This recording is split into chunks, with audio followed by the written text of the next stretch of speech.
Hello hello hello hello hello hello. चलिए so guys, hi everyone. आज से अपन start करेंगे नेक्स्ट चैप्टर जो है कंपोजिशन स्कीम। कौन सा scheme? Composition scheme. Now composition scheme में क्या क्या रिक्वायरमेंट है थोड़ा पहले रिवाइज करते हैं। पहले ये टीवी ऑन कर देता हूँ। क्या रिक्वायरमेंट है कंपोजिशन स्कीम की? लास्ट ईयर का टर्नओवर 1.5 करोड़ से कम होना चाहिए, 75 लाख से कम होना चाहिए फॉर 10-1। एंड जो 10-A में जो बाकी के सर्विस प्रोवाइडर है वहाँ पे वो 50 लाख से क्या होना चाहिए? कम होना जरूरी है। तो थोड़ा एक क्विक रिवीजन करा के देता हूँ। तो देखो, ये अपन ने क्लास में पढ़ा था कंपोजिशन स्कीम, बराबर है? ये आपके नोट्स है। तो इन स्टेट्स में लिमिट कितना है? ये है स्पेशल कैटेगरी स्टेट्स जिसमें 75 है। एंड बाकी सभी स्टेट में कितना लिमिट है? 1.5 करोड़। ये आपको पहले लर्न करना है। देन इसमें यह भी ध्यान में रखना है कि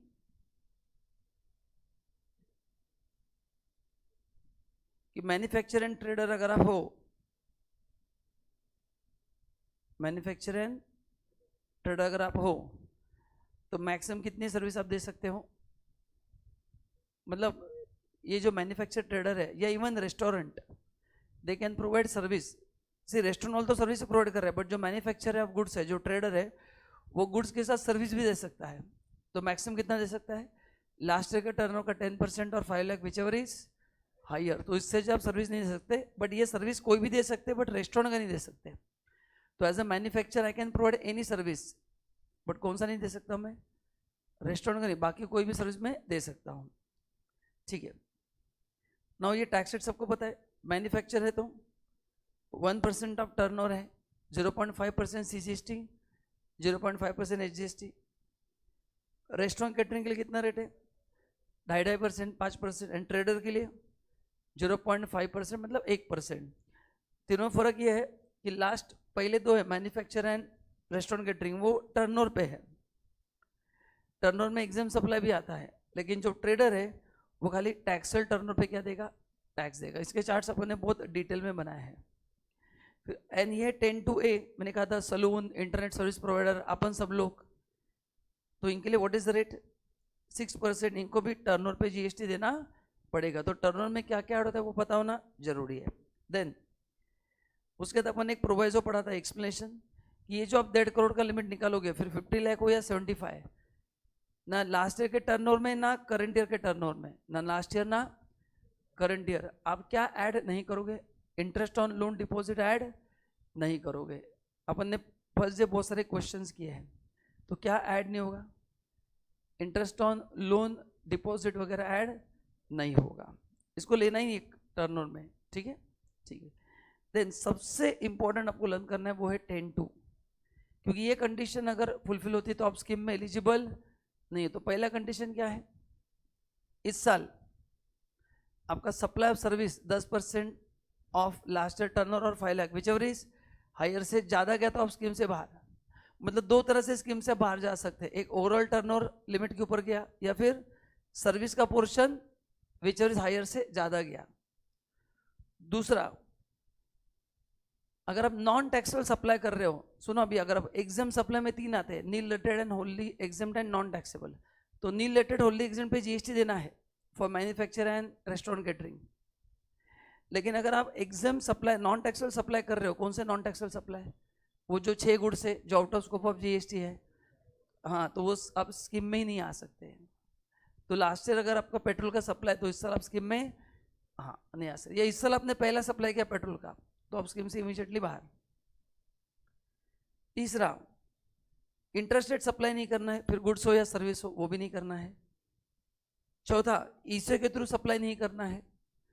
पांचवा, अगर आप मैन्युफैक्चर हो तो ये गुड्स मैन्युफैक्चर नहीं करना है, बट आपने ट्रेडिंग किया तो चलता है, ट्रेडिंग किया तो चलता है, मैन्युफैक्चर नहीं करना है। एंड लास्ट, आप NRDP एंड CTP नहीं होना चाहिए। तो अगर ये A to F कंडीशन, एक भी कंडीशन लास्ट ईयर फुलफिल हुआ तो आप इस साल एलिजिबल नहीं हो, एंड इस साल फुलफिल हो तो भी आप बाहर हो। समझा क्या आपको? तो ये देखना है आपको। ठीक है, चलो आइए अभी कुछ क्वेश्चन देखते हैं। मेन चीज़ आपको लर्न क्या करना है इसमें कि तो फिर टर्नओवर में क्या क्या रहता है, मैंने आपको चार्ट बना के दिया, प्लीज चेक करना। मैन्युफैक्चर एंड ट्रेडर के लिए, रेस्टोरेंट के लिए टर्नओवर में क्या क्या आता है देखो, Taxol supply of goods, taxable supply of service, ये दो आएंगे, प्लस एग्जाम सप्लाई में नी रिलेटेड एंड होली एग्जाम, ये चार आएंगे। लेकिन अगर मैं ट्रेडर हूँ तो खाली पहले दो आएंगे, ट्रेडर हो तो पहले क्या आएंगे, खाली दो आएंगे, बाकी के नहीं आएंगे, बाकी के नहीं आएंगे। ठीक है, चलो अच्छा, ट्रेडर के टर्नओवर में चारों लेना है लिमिट निकालने के लिए, लेकिन टैक्स देते समय खाली दो पे देना है। आपको समझा क्या? तो यहाँ पे टर्नओवर में चार चीजें ही लेना है, कौन सी चार? Taxable supply of goods, taxable supply of service, wholly exempted and nil rated. Turnover में चारों आएंगे। मैन्युफैक्चर एंड रेस्टोरेंट कैटरिंग है तो चारों पे जीएसटी देंगे, लेकिन ट्रेडर है तो खाली दो पे जीएसटी देगा। कौन से दो चीजें पे?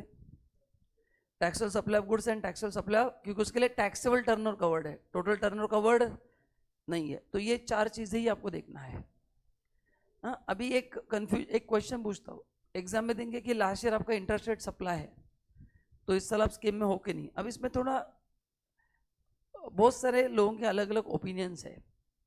उनका कहना है कि ये सभी रिस्ट्रिक्शन जो है 10-2 के, ये इस साल के रिस्ट्रिक्शन है। कौन से हैं? हाँ, मतलब लास्ट ईयर इंटरेस्ट रेट रहेगा तो चलेगा, ऐसा नहीं। आप बताओ, अगर आपका last year interest rate supply है, आप इस स्कीम में आते हो, मैं बोलूँगा सर स्कीम में आना है, बट इस साल वो इंटरेस्ट रेट सप्लाई बंद करना पड़ेगा, क्योंकि आपने सप्लाई किया तो वापस स्कीम से बाहर जाओगे। तो आप बताओ, स्कीम में आने के लिए कोई बिजनेस बंद कर देगा क्या सप्लाई करना? नहीं।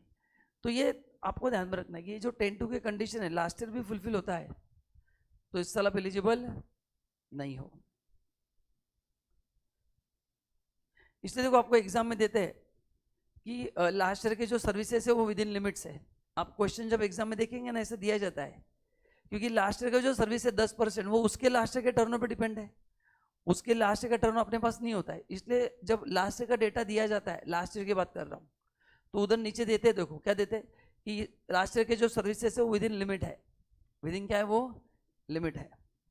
चलो, mister Jethalal is a manufacturer having only registered place of business in the state of Maharashtra, determine eligibility to opt for the composition scheme and also compute liability। मतलब एग्जाम में दो क्वेश्चन आ सकते हैं, ध्यान से सुनना। पहले पूछेंगे कि बताओ वो एलिजिबल है क्या, उसके लिए आपको टर्नओवर का टोटल लेना पड़ेगा। एंड सेकंड पूछेंगे बताओ टैक्स कितना आएगा। यहाँ पे दोनों का कॉम्बिनेशन है। एग्जाम में कभी कभी आधे क्वेश्चन आते हैं, लास्ट ईयर का टर्नओवर देंगे, बोलेंगे बताओ इस साल आ सकता है कि नहीं, दूसरा बोलेंगे वो इस साल ऑलरेडी है, तुम टैक्स निकल के बताओ। तो दो ही पॉसिबिलिटीज है। तो उसने आपको इन्फॉर्मेशन दिया, ये लास्ट ईयर का इन्फॉर्मेशन है, करंट ईयर का। बोलो लास्ट ईयर का इन्फॉर्मेशन क्यों दिया है? टर्नओवर निकालने के लिए, है ना। और महाराष्ट्र में, महाराष्ट्र बोलो छोटा स्टेट है बड़ा स्टेट है? बड़ा, तो 1.5 करोड़ का लिमिट है। तो देखो क्या क्या दिया है, टैक्सल सप्लाई ऑफ गुड्स दिया है, एग्जाम सप्लाई दिया है, Taxol service, exam service, supply of restaurant service, interest on loan and deposits. तो पहले बताओ interest and loan and deposit क्या करना है इस चैप्टर के लिए? इग्नोर करना है ना, लास्ट ईयर के टर्न लेना है ना इस साल के। अभी बची हुई चीजें हैं।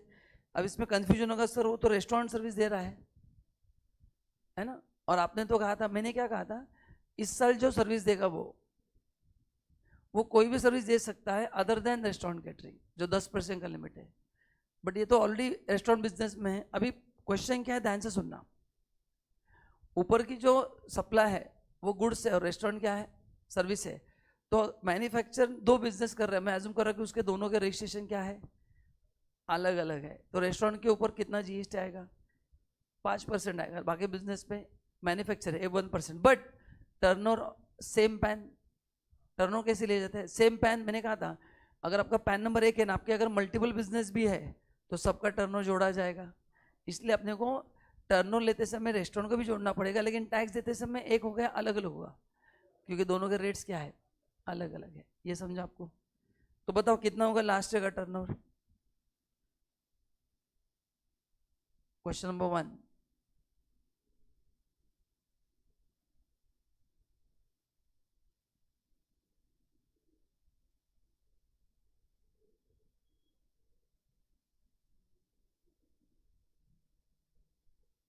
Computation of eligible turnover. बोलो पहला फटाफट क्या है पहला, value of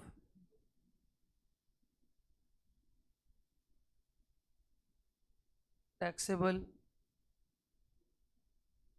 supply of goods, value of exempt supply of goods, value of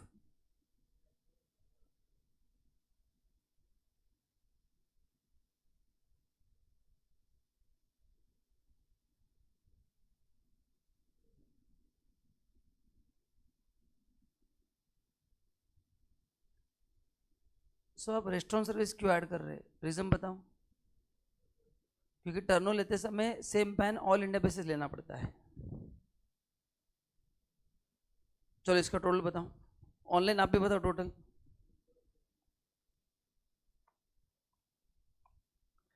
$133 आ रहा है मेरा।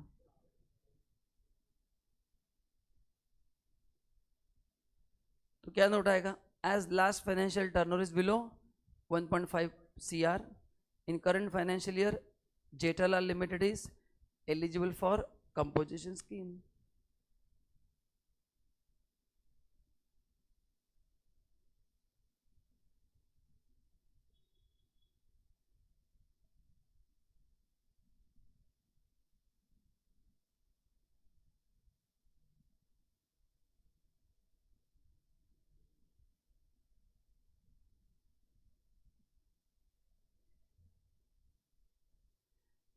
इन current financial eligible for composition scheme. Online समझा सबको।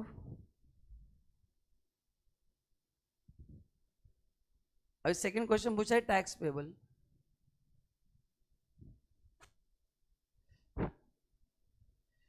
लिखा सब, लिख के हो गया, लिखो अभी computation of tax payable.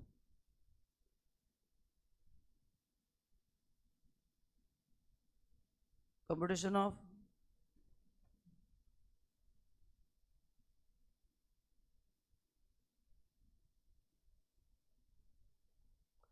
Current financial year. तो देखो टर्नओवर दिया करंट फाइनेंशियल ईयर का। अभी बताओ ये मैन्युफैक्चरर है, उसको एग्जाम सप्लाई पे टैक्स देना पड़ेगा ना।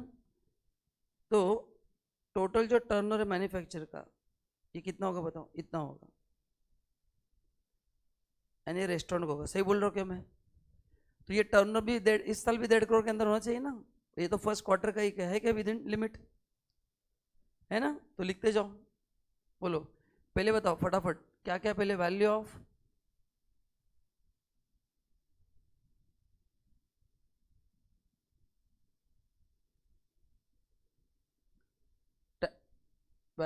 टैक्सेबल सप्लाई ऑफ गुड्स कितना आएगा, 20 lakh. Value of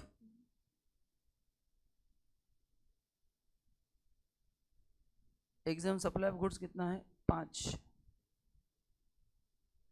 Then value of taxable supply of service 1 lakh.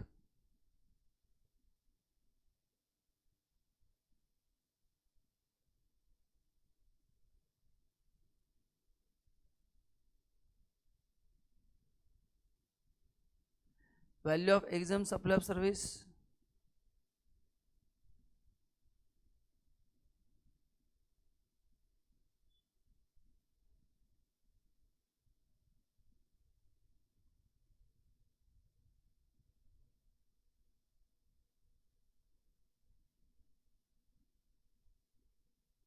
Restaurant service कितना है, 1.5 लाख।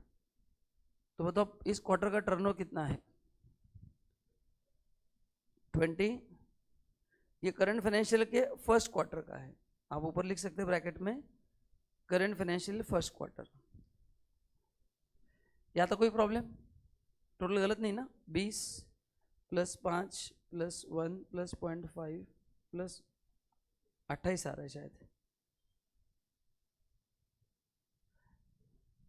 तो अभी देखो क्या क्या चेक करना है एग्जाम में, डायरेक्ट आंसर मत लिखो। लास्ट ईयर का टर्नओवर कितना है, 133 लाख है। अरे हाँ या ना, उसका 10% करो, 13.3 लाख और 5 lakh whichever is higher. मतलब इस साल आप मैक्सिमम सर्विस कितना दे सकते हो, 13.3। तो ये तो लिमिट हो गया। ये तो 1.5 करोड़ के अंदर है। अभी सर्विस कहाँ कहाँ पे, ये देखो, तो इस क्वार्टर में अपने 1.5 लाख का सर्विस दिया है, तो ओवरऑल जो 28 लाख का टर्नओवर है वो भी 1.5 करोड़ के अंदर है, प्लस जो सर्विस प्रोवाइड किया वो भी 13.3 के नीचे है कि नहीं, दोनों चेक करना है, दोनों फुलफिल हो रहा है क्या, मतलब अभी भी वो कंपोजिशन स्कीम में है। बच्चे हर बार टोटल पे आंसर देते हैं, बट कभी कभी सर्विस 10% से ज़्यादा होता है, तो जब भी लास्ट ईयर का टर्नओवर दिया है तो कंपोजिशन टैक्स निकालते से पहले क्या चेक करना है, दो चीज़, एक ओवरऑल लिमिट कम है क्या, दूसरा सर्विस का परसेंटेज के हिसाब से सर्विस का टर्नओवर कम है कि नहीं। यहाँ पे दोनों हो रहा है क्या बताऊँ। Is 28 lakh below 1.5 CR, yes. Is 1.5 lakh total supply of service below 10% of last year turnover, yes. तो अपन अभी टैक्स निकालते हैं, तो उसमें 1.5 लाख का टैक्स अलग आएगा, तो पहले लिखूंगा मैं tax on 27 lakh, CGST at 0.5%, SGST at 0.5%, tax on 1.5 lakh, restaurant service, CGST at 2.5%, SGST at 2.5%। जरा चेक करो कितना आ रहा है।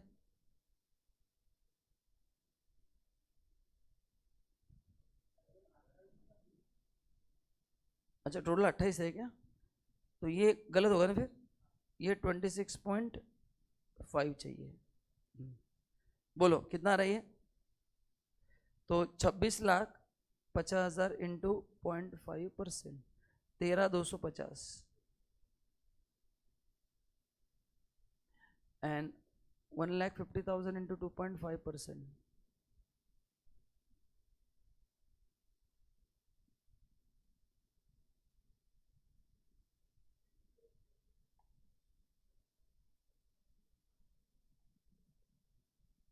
सो टोटल टैक्स पेबल आ रहा है 34,000। चेक करो आंसर बराबर है क्या।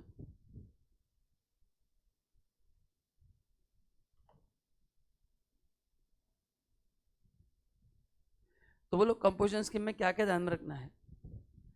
जब भी आप करंट ईयर का टैक्स निकालेंगे तो दो चीज चेक करना है, एक ओवरऑल टर्नओवर बिलो लिमिट है क्या, एंड दूसरा सर्विस का जो लिमिट है वो लास्ट ईयर का टर्नओवर के 10% और 5 lakh whichever is higher, उससे कम होना जरूरी है। नाउ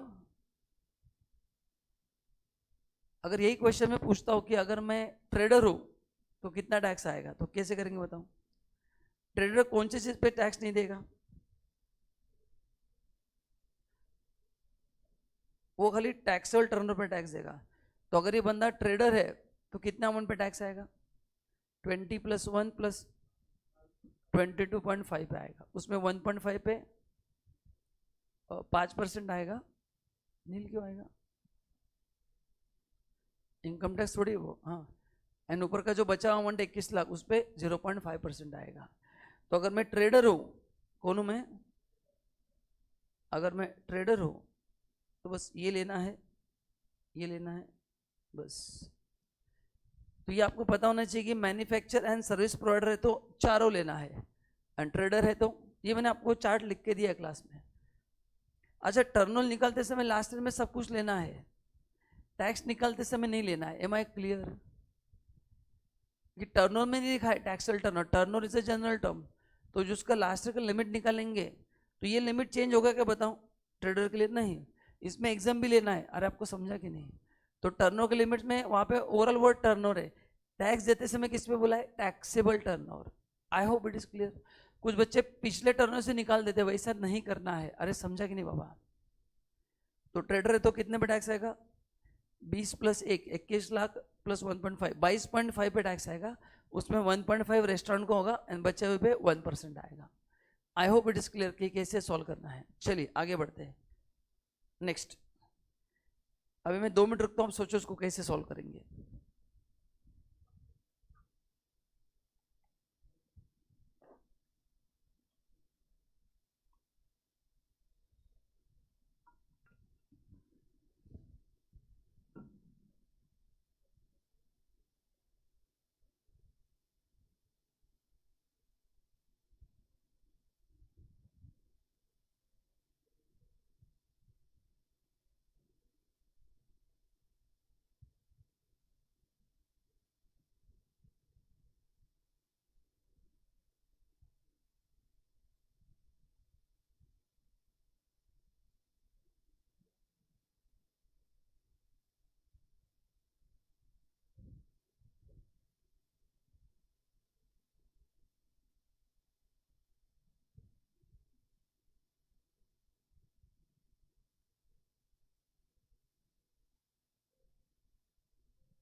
हो गया.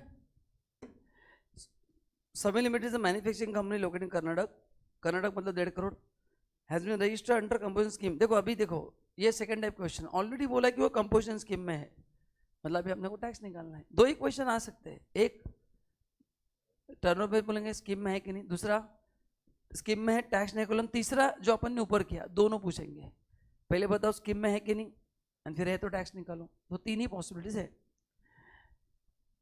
Okay, it require you to furnish to determine its composition tax liability and total tax liability. In current year total value 82 lakh है इंक्लूडिंग RCM. तो इसका टोटल जरा देखो, ब्रेकअप दिया ना, जरा चेक करो ये 82 लाख है क्या. 24 प्लस 36 प्लस 6.4 प्लस 15.6 है, ये 82 लाख है और जिसमें RCM में इंक्लूड है. अच्छा RCM के बारे में अपन ने क्या पढ़ा था, उसके लिए कंपोजिट रेट लगते हैं या क्या लगता है, क्या आरसीएम पे पूरा जीएसटी भरना पड़ता है. मैंने कहा था कि अगर आप कंपोजिशन स्कीम में हो तो आरसीएम में पूरा जीएसटी लगता है, उसके लिए कंपोजिट एप्लीकेबल नहीं होते हैं. तो कौन सा आरसीएम में है ये, और ये रेट क्यों दिया है, क्योंकि तुम नॉर्मल स्कीम में तो वो रेट लगेंगे, अब नॉर्मल स्कीम में कंपोजिट स्कीम में है. हाँ तो अच्छा टर्नओवर में आरसीएम लेते हैं क्या, नहीं. टर्नओवर में क्या चीजें नहीं आती बताओ, एग्रीगेट टर्नओवर में आरसीएम वाला नहीं आएगा एंड गवर्नमेंट के जीएसटी के टैक्सेस नहीं आएंगे. टर्नओवर के लिए क्या क्या नहीं आएगा, आरसीएम का सप्लाई, क्योंकि आरसीएम सामने लेके टर्न में ऐड होगा. मेरे टर्न में ऐड, ये अपन ऑलरेडी आरसीएम में आपको क्वेश्चन पूछ चुका हूँ, तो ये मेरे टर्न में ऐड नहीं होगा, तो ये नॉर्मल होगा. तो बताओ मेरे टर्नओवर में क्या क्या ऐड होगा फिर. अच्छा अभी टर्नओवर नहीं निकालना है, अपन ऑलरेडी कंपोजिशन स्कीम में है, तो अपन टैक्स किस पे देंगे, 24, 36 और 15. लेकिन ये तो exempt supply sir, exempt supply पे टैक्स देना है क्योंकि तू मैन्युफैक्चर है. अगर ट्रेडर होता तो नहीं देना पड़ता, बट तू मैन्युफैक्चर है तो देना पड़ेगा. चलो तो कितने पे जीएसटी आएगा,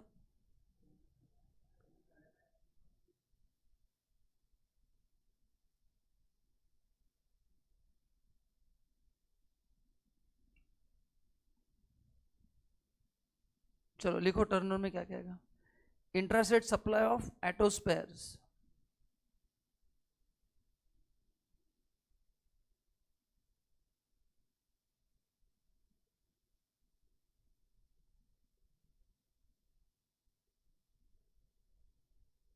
intrastate supply of auto spare 24 lakh.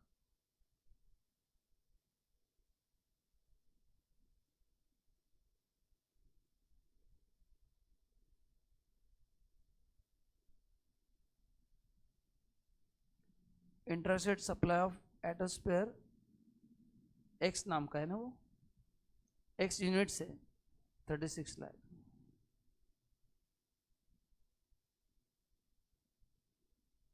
Exempt supply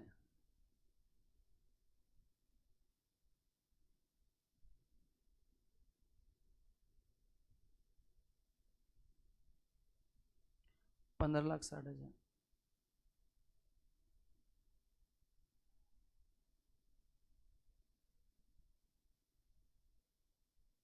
₹65,60,000.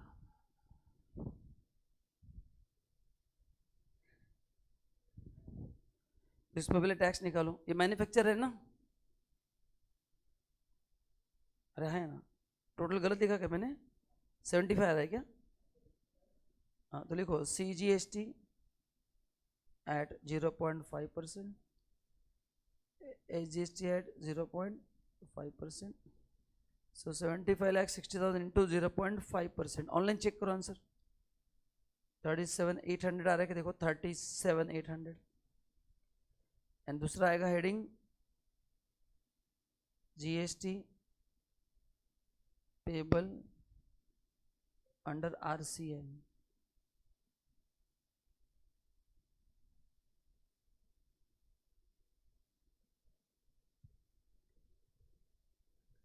तो RCM का है 6,40,000, उसका रेट 12% है.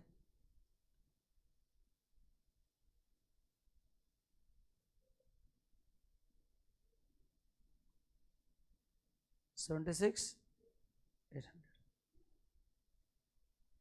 सो टोटल टैक्स कितना देना है फिर?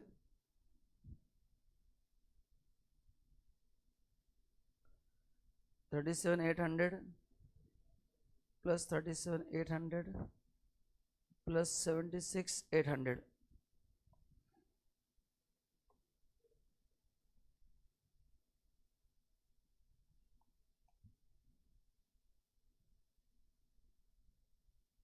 $150 to $400.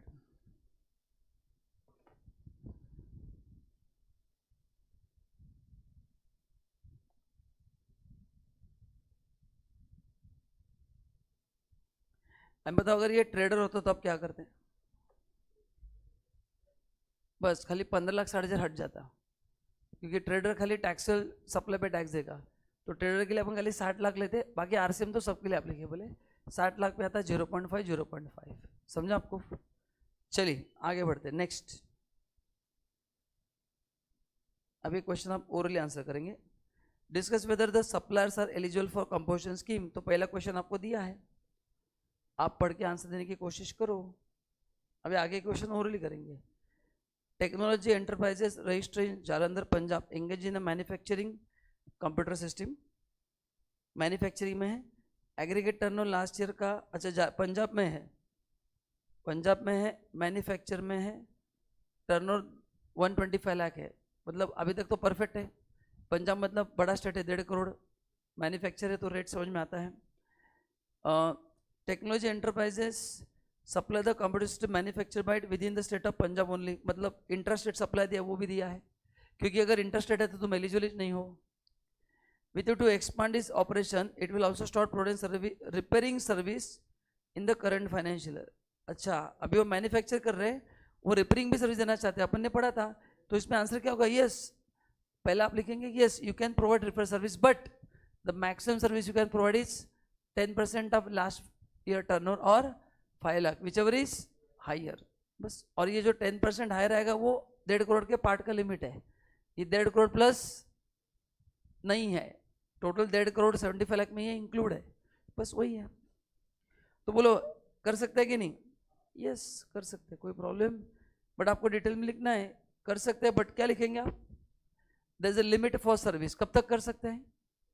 हाँ, उससे ज़्यादा क्या तो स्कीम से बाहर निकल जाओगे. तो ये आपको लिखना है yes they can provide a service, but subject to condition that maximum service can be provided is equal to 10% of last year turnover or 5 lakh, whichever is higher. Will you able to write now? चलिए आगे.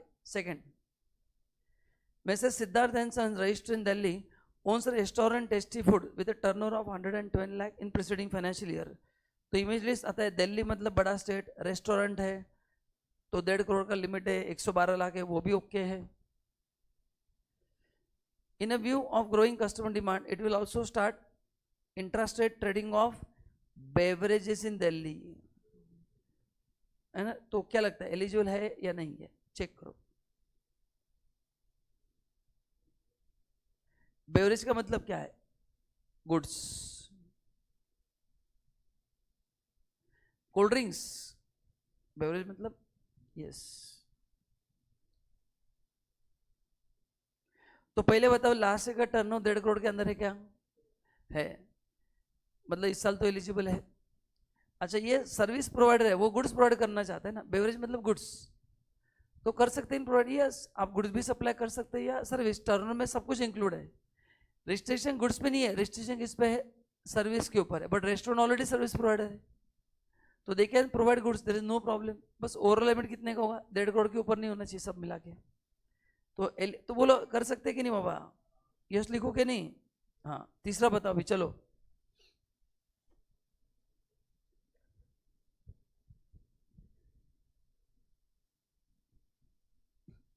Sikkim special category में आता है कि नहीं? उनका turnover अच्छा food है, ठीक है चलेगा. 73 लाख है, कोई प्रॉब्लम नहीं है.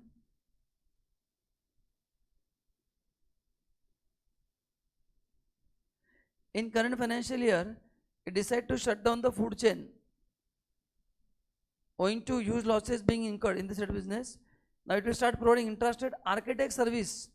Now architect के लिए section 10(2)(a अप्लाई होता है, एंड जहाँ पे मैक्स लिमिट कितना होगा? 50 लाख. तो आर्किटेक्ट की सर्विस वो दे सकता है, उसमें कोई प्रॉब्लम नहीं, बट एक ही प्रॉब्लम होगा, लिमिट्स जो है वो 75 लाख का होगा नहीं, कितना होगा? हाँ, क्योंकि 75 लाख कब है? रेस्टोरेंट कैटरिंग के लिए 75 लाख है, बाकी सभी सर्विस के लिए लिमिट क्या है? 50 लाख। अरे समझा कि नहीं बाबा? चलो नेक्स्ट, मैं 2 मिनट रुकता हूं, अब देखो कैसे इसको सॉल्व करना है। 2 मिनट देता हूं, सोचो, ऑनलाइन आप भी सोचो, सोचो सब लोग।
तो देखो क्या दिया है उसने, आर्किटेक्ट का बिजनेस स्टार्ट किया है, बराबर है, भोपाल में। अच्छा, ये 10-1 है या 10-2 है? ये 10-2 है, मतलब 50 लाख के लिमिट में आ गया। और उसने नया बिजनेस स्टार्ट किया, तो जब नया बिजनेस स्टार्ट होता है, अपन ने कॉन्सेप्ट पढ़ा था फर्स्ट सप्लाई। मैंने कहा था कि फर्स्ट सप्लाई के लिए आपको आप रजिस्ट्रेशन कब लेंगे? 20 लाख के बाद ही लेंगे ना। The firm provide architect service, देखो, तो अप्रैल जून में जो टर्नओवर हुआ है वो 20 लाख के बाद तो रजिस्ट्रेशन लेगा, आप समझ रहे क्या? तो पहले 20 लाख पे जीएसटी नहीं आएगा, क्योंकि उसने नया बिजनेस स्टार्ट किया। यहां तक आपको समझा के बताइए, उसने नया बिजनेस स्टार्ट किया, तो पहले 20 लाख को हम क्या बोलते हैं? फर्स्ट सप्लायर है। कुछ याद है कि नहीं आपको? पहला प्यार, तो पहला प्यार माफ होता है, तो ये फर्स्ट सप्लाई 20 लाख है, वो 20 लाख के बाद ही जीएसटी का नंबर लेगा ना। हाँ, देन जुलाई टू सितंबर 30 लाख, तो उस पर तो जीएसटी आएगा। अच्छा, ये कौन से स्कीम में है? 10-2 में है। तो जुलाई टू सितंबर जो उसका सप्लाई हुआ है उस पर टोटल जीएसटी कितना आएगा? 1.8 लाख। अच्छा, लेकिन मैंने कहा था कि टोटल टर्नओवर के लिए उसको कंसिडर किया जाएगा। अभी अक्टूबर दिसंबर में वापस टर्नओवर 20 लाख हो गया, कितना हो गया? तो बताओ, अभी देखा जाए तो ये दोनों मिला के कितना हो गया? जीएसटी पे करने के लिए उसको कंसिडर नहीं करेंगे, लेकिन टर्नओवर के लिए तो कंसिडर करेंगे ना। तो टोटल टर्नओवर 50 के ऊपर हो गया कि नहीं? तो अभी वो एलिजिबल नहीं रहेगा। फिर बचे 20 लाख पे टैक्स कितना देना पड़ेगा? 99% से देना पड़ेगा।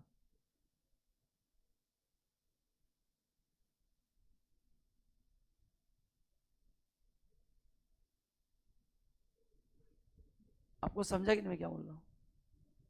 टर्नओवर के लिए कंसिडर होगा 20 लाख रुपया, जीएसटी देने के लिए कंसिडर नहीं होगा। तो जो फर्स्ट सप्लाई है वो कॉन्सेप्ट कब लगता है? जब आप नया बिजनेस स्टार्ट करते हो, तो पहले उनको 20 लाख पे जीएसटी लगेगा, ऊपर के 30 लाख पे 6% लगेगा, बट टर्नओवर में टोटल 50 हो गया कि नहीं? तो उसके बाद फिर तुम नॉर्मल स्कीम में शिफ्ट हो जाओगे। अच्छा, इसने नया बिजनेस स्टार्ट किया तो अपन लास्ट ईयर से कंपेयर नहीं कर सकते, तो ये इसी साल के टर्नओवर से कंपेयर होगा। ये किससे कंपेयर होगा? इसी साल के टर्नओवर से कंपेयर होगा। मैंने कहा था जब आप नया बिजनेस स्टार्ट करते तो फर्स्ट ईयर आप बाय डिफॉल्ट स्कीम में आ सकते हैं, आप बाय डिफॉल्ट स्कीम में डायरेक्टली आ सकते हैं, कोई प्रॉब्लम नहीं है। तो ये बंदा डायरेक्टली स्कीम में आ गया 20 लाख के बाद, बट उसका ओवरऑल टर्नओवर क्या हो गया? 50 के ऊपर हो गया, इसलिए बाहर हो गया वो। अरे समझा कि नहीं? चलिए, चलो, तो नेक्स्ट है time and value of supply. तो वो छोड़ दो, अब है नहीं आपको। Time and value of supply,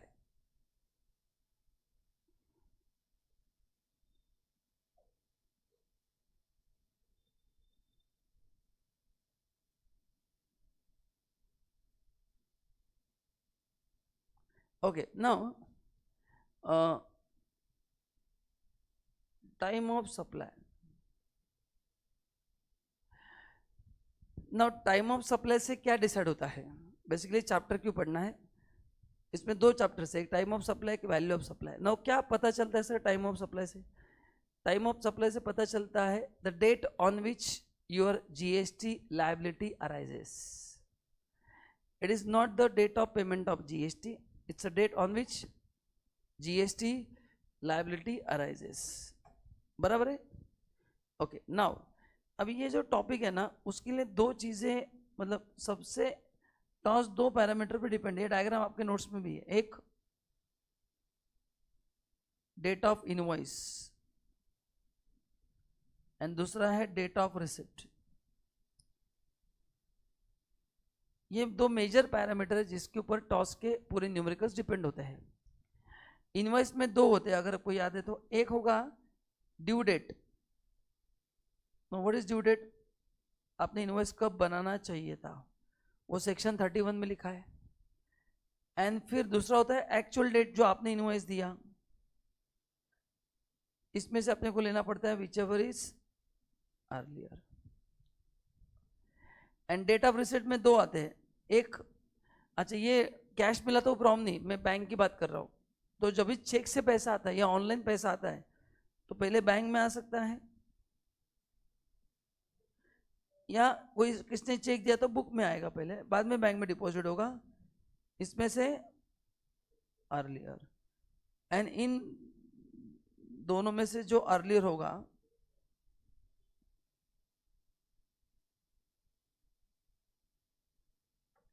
इन दोनों में से जो अर्लियर होगा वो टॉस होगा। ये एक बेसिक स्ट्रक्चर मैंने आपको बना के दिया जिससे अपने को सॉल्व करना आसान होता है। तो जिन स्टूडेंट को इस टॉपिक में चैलेंज लग रहा है, ये दिस पार्ट है। जब तक आपको ये पता नहीं चलेगा कि इनवॉइस कब इश्यू होना चाहिए, तो आप टॉस निकाल ही नहीं सकते। तो अपन ने क्लास में सेक्शन 31 का एक बहुत बड़ा डायग्राम बनाया है कि इनवॉइस इशू कब होना चाहिए, तो वो आपको पता होना चाहिए। अगर वो नहीं पता रहेगा तो फिर क्वेश्चन सॉल्व करने में डिफिकल्ट होती है। सिर्फ लॉजिक लगाओ। देखो एक्चुअल डेट क्वेश्चन में देना पड़ेगा कि नहीं, बताओ? हाँ, पैसा कब मिला देना पड़ेगा कि नहीं? तो एज ए स्टूडेंट आपको एक ही चीज पे फोकस करना है कि एज पर सेक्शन 31 इनवॉइस कब बनना चाहिए। बस वो डेट एक बार आपने ढूंढ लिया तो बस खाली विचेवर इज अर्लियर करते बैठो। खाली विचेवर इज अर्लियर क्या करो, आप करते बैठो।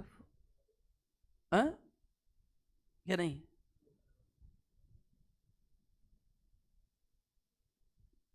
ये नहीं समझा आपको?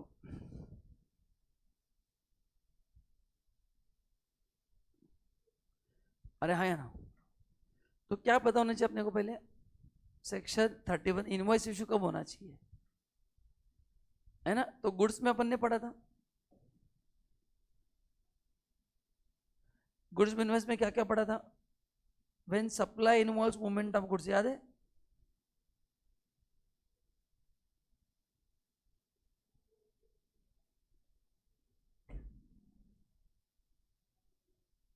देन सप्लाई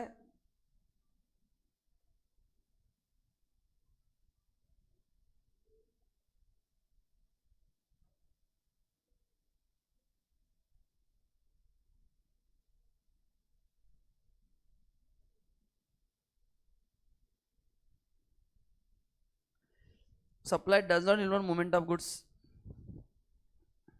बराबर है? और continuous supply of goods, then sale of goods,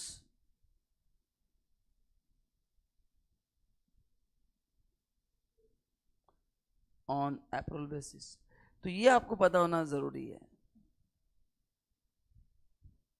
कि आपको एग्जाम में इसमें से केस दिया जाएगा, तो आपको पता होना चाहिए कि एज पर सेक्शन 31 क्या डेट है, ड्यू डेट, इनवॉइस कब इशू हो रहा है, अपन ने कब इशू किया।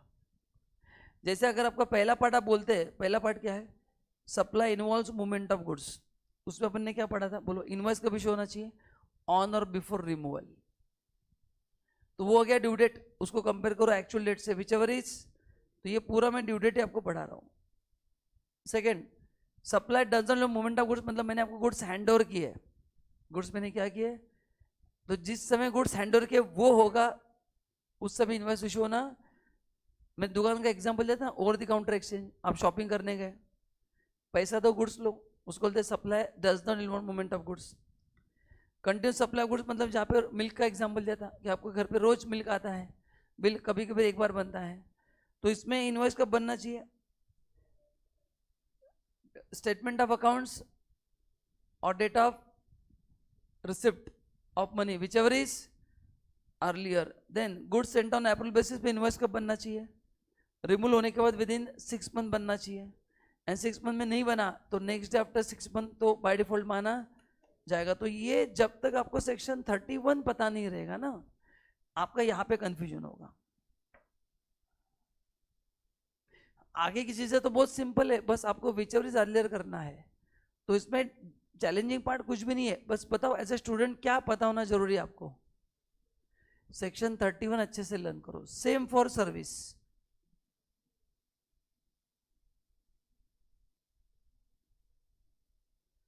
है ना, सेम फॉर सर्विस।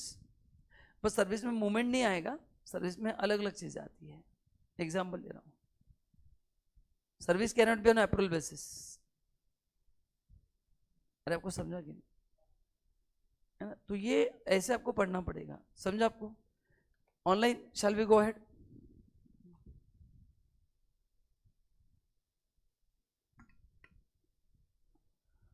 अच्छा अच्छा, सर्विस में इनवॉइस कब देना चाहिए, कुछ याद है क्या अपने को? आप बिफोर भी दे सकते हैं या आफ्टर सप्लाई भी दे सकते हैं। आफ्टर सप्लाई मैक्स कितने दिन में दे सकते हैं? 30 डेज। एंड बैंकिंग वगैरह कंपनीज के लिए 45 डेज में देना चाहिए। अगर नहीं दिया तो फिर date of provision of service लिया जाता है। क्या लिया जाता है? Date of provision of service. तो ये चीज पे आपको काम करना है। टॉस सॉल्व करने में कुछ है ही नहीं, बस विचोरीज अर्लियर करते जाना है। दिमाग कहाँ पे लगाना पड़ता है? सेक्शन 31 के हिसाब से इनवॉइस कब बनना चाहिए था और मैंने कब बनाया। विचेवर इज, स्टूडेंट क्या करते सुनो, स्टूडेंट इस चीज पे ध्यान देते हैं,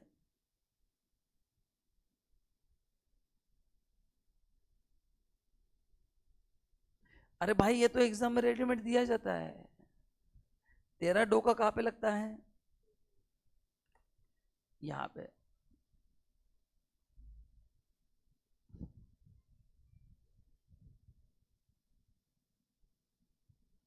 समझा क्या आपको? तो घर पे जाके पहले क्या पढ़ना है आज? 31 आना चाहिए कि इनवॉइस कब बनना है। वो जब तक नहीं आएगा ना, आगे का पढ़ के आपको लॉजिक समझ में आएंगे। बाकी डेटा तो एग्जाम में भाई देने वाले, तुम्हारा रोल है क्या बताओ? हाँ, बस वो जिस दिन आपको समझ में आ गया आप पढ़ना स्टार्ट कर दोगे। ठीक है, चलो। तो ये हो गया इनवॉइस। अब ये बनाते हैं टॉस में। टॉस में अपने पास है गुड्स में सेक्शन 12, सर्विस सेक्शन 13। याद है ना? गुड्स में है 12, 1, 2, 3, 4, 5, 6। ये तो लेवी का है, इसमें कुछ है नहीं। ये आरसीएम है, ये वाउचर है, ये अदर देन 2 to 4 है, एंड ये है वैल्यू एडिशन। मतलब क्या? वो अपन बाजू सामने वाले से लेते हैं ना, इंटरेस्ट वगैरह, उसने टाइमली पैसा नहीं दिया तो वो है। एंड यहाँ पे भी वैसे 13, 1, 2, 3, 4, 5, 6। ये फॉरवर्ड चार्ज, ये RCM, voucher, other than 2 to 4 and value addition. और इसमें से ये सेम ही है, बस गुड्स की जगह पे सर्विस करना है। हाँ, बाकी 12, 2, 3 एंड 13, 2, 3 अलग अलग है, बट बाकी 4, 5, 6 आपने कोई भी एक पढ़ लिया तो दोनों जगह पे आपका काम हो जाएगा। बस गुड्स की जगह आपको सर्विस करना। ये डायग्राम मैंने आपको नोट्स में क्लास में भी लिख के दिया, आप चेक कर सकते हैं। यू हैव दिस डायग्राम 100%, बस रिकॉल करने के लिख के दे रहा हूँ।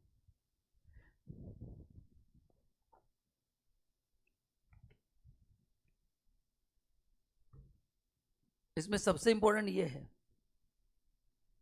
क्योंकि यहाँ पे जो टॉस आता है it is only on the basis of date of invoice. यहाँ पे डेट ऑफ रिसीट कंसिडर नहीं होता है, बाकी सब जगह पे डेट ऑफ रिसीट कंसिडर होता है. खाली 12(2) जो है उसका जो टॉस है वो क्या होगा, due date of invoice as per section 31 और actual date whichever is earlier, whichever is earlier, whichever is earlier.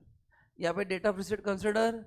हाँ, लेकिन बाकी जितने भी सेक्शन है सब जगह पे दो चीजें कंपेयर होंगी, डेट ऑफ इनवॉइस और date of receipt whichever is earlier. याद रहेगा आपको. हाँ ठीक है. तो टॉस पढ़ने से अच्छा सेक्शन 31 अच्छे से पढ़ो, वो एक बार याद आ गया तो बाकी क्या है फिर बताओ. Put the value get the answer, इतना काम है. चलिए, तो ये था एक बेसिक रिवीजन. आइए कुछ क्वेश्चंस भी करते हैं अपन.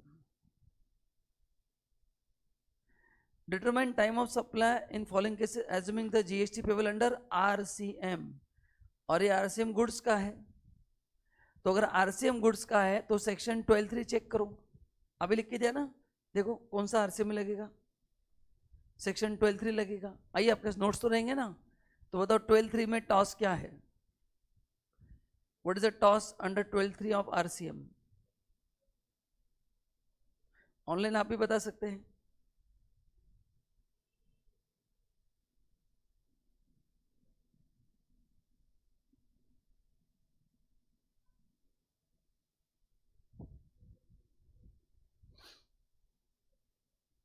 क्या है पहला, earlier of A, date of receipt of goods. B,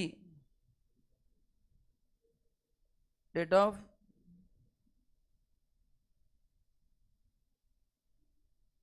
of book entry और which is earlier. एंड तीसरा 31st day from the date of invoice. बस इसमें से जो अर्लियर होगा वो होगा टॉस. तो अभी अपन 4 कॉलम बनाएंगे, ये 3 कॉलम और लास्ट कॉलम होगा toss, and will solve the questions. तो लिखो क्वेश्चन नंबर 1, बनाओ कॉलम. पहले लिखो डेट ऑफ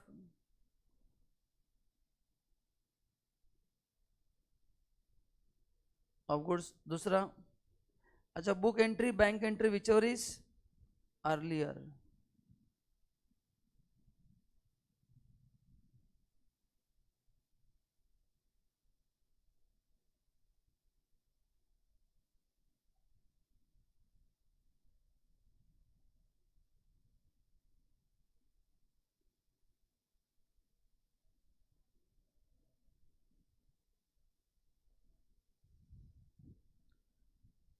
एंड लास्ट क्या होगा,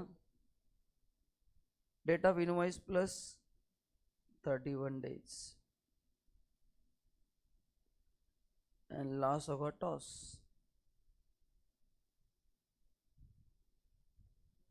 इतना अगर अपने टेबल बना दिया तो क्वेश्चन आसानी से सॉल्व हो जाएगा. Ready table.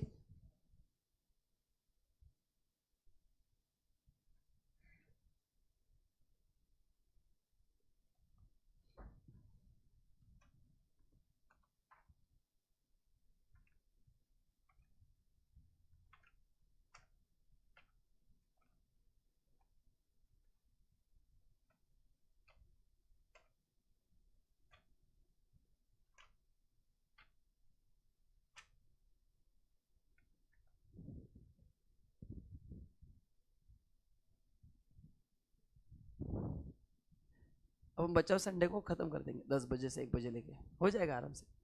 Sunday last day. चलो हो गया, रेडी है. चलो पहला बताओ. अब देखो क्या क्या दिया, देखो column date of receipt of goods दिया है. अच्छा डेट ऑफ पेमेंट में एक ही डेट दिया है, अगर 2 रहेंगे तो अपन लेंगे विच एवर इज अर्लियर. ठीक है. एंड डेट ऑफ इनवॉइस भी दिया है. तो पहले लिखो date of receipt of goods, लिखो 1 जुलाई.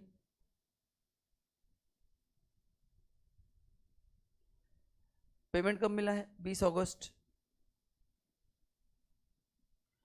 अभी इनवॉइस का डेट है 29 जून, उसमें 31 दिन अपने को ऐड करना है, तो 29 जून को काउंट नहीं करना है। 29 जून को छोड़ के काउंट करो 31 दिन। बताओ 31st डे कब आएगा? जून का 1 रहेगा और जुलाई के 30 ना। बोलो इसमें से अर्लियर खत्म, इतना तो है। कौन सा होगा इसमें से अर्लियर? हाँ, 31st डे लेना है, डे फॉलोइंग 30 डे। तो 29 जून को छोड़ दो, 30 June will be 1 day and we want 30 more, तो 30th July will be the 31st day, क्या नहीं? तो इसमें से अर्लियर क्या होगा? अरे बोलो ना अभी। हाँ चलो करो आगे के क्वेश्चन।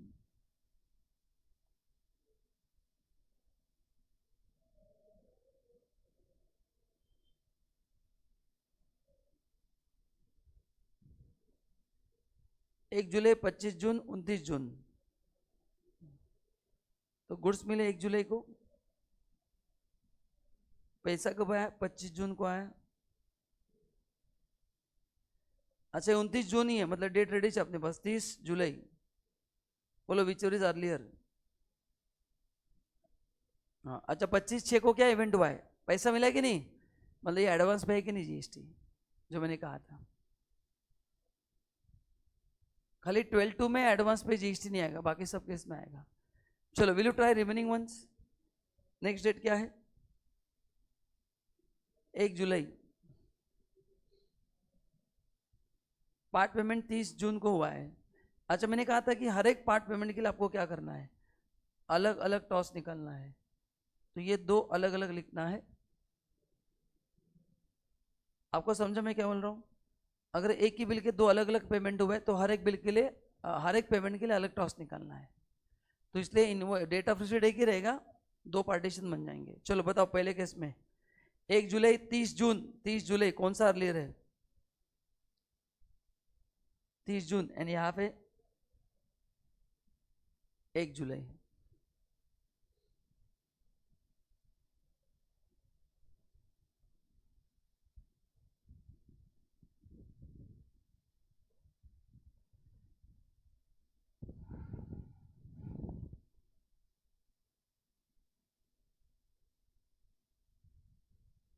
हो गया।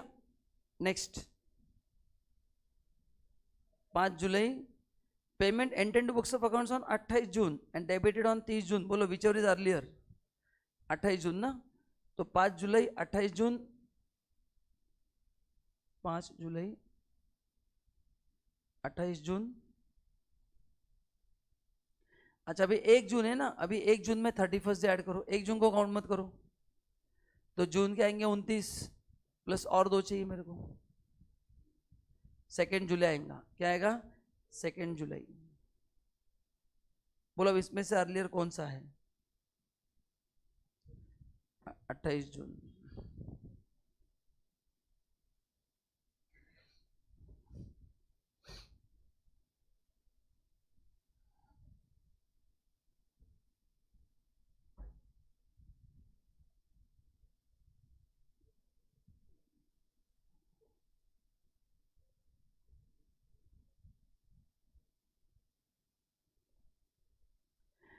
एक जुलाई,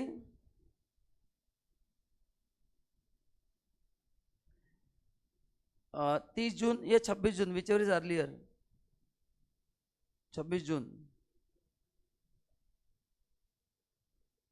और ये तो सेम ही डेट है, तो इसमें से अर्लियर क्या होगा? 26 जून। एंड लास्ट 1 अगस्त, 10 अगस्त, 29 जून।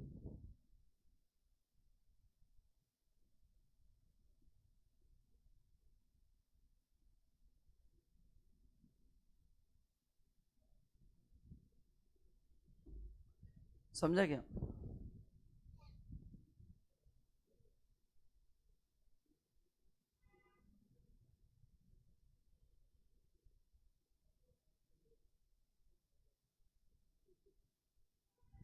समझा? चलो Modern security company provides service of testing of electronic devices. In one case, it is tested batch of device on 4th and 5th September, could not raise invoice till 19th November because of same dispute about the condition of the device. The payment has been made in December. अभी देखो testing कब हुआ है 4th and 5th September को, तो इसको बोलते हैं, देखो आपको याद आ रहा है कि नहीं बताऊं, date of provision of service. Date of provision का मतलब होता है कंप्लीशन ऑफ सर्विस.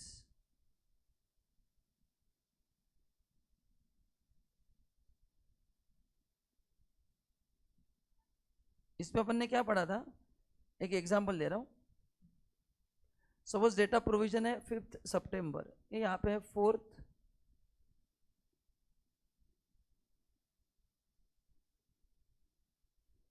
ऑफ सितंबर. अपन ने पढ़ा था कि इनवॉइस जो इशू होता है ये इसके पहले भी चल सकता है, इस दिन भी चल सकता है, आफ्टर भी चल सकता है. With in how many days? हाँ, बैंक के लिए 45, ये तो बैंक है नहीं, 30 डेज. तो 4th सितंबर में अगर मैं 30 डेज ऐड करता हूँ, 4th सितंबर में अगर मैं 30 डेज ऐड करता हूँ तो सितंबर के 26 आएंगे, बराबर है, और अक्टूबर के 4 अक्टूबर को इन्वेस्ट देना चाहिए, 4 सितंबर को देना चाहिए पहले. अभी उन्होंने 19 नवंबर तक इन्वॉइस रेज नहीं किया दिया है, मतलब बाद में भी 19 नवंबर तक नहीं है, मतलब 30 डेज खत्म हो गए. तो फिर अपन लेंगे date of provision of service. क्या लेते फिर अपन, है ना, बियॉन्ड 30 और 45 डेज क्या लेते अपन. तो सर्विस कब दिया है 4th and 5th सितंबर को, एंड पेमेंट कब मिला है दिसंबर, विच एवर इज अर्लियर. तो टाइम ऑफ सप्लाई क्या होगा फिर 4 and 5th सितंबर होगा.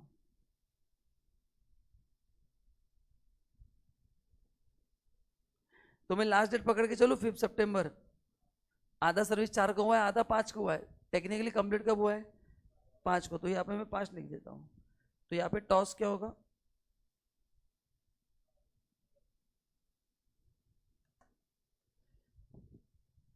तो बोले ये कौन सा केस है. तो सर्विस में 4 ऑप्शंस है. बिफोर दिया तो चलता है, सेम डे चलेगा, बाद में कितने में चलेगा 30 या 45 डेज, एंड नहीं दिया तो फिर हम कौन सा लेंगे, बियॉन्ड 30 45 कौन सा लेंगे, डेट ऑफ प्रोविजन. तो प्रोविजन कब हुआ है कंप्लीट 5 सितंबर को, पेमेंट कब मिला है दिसंबर.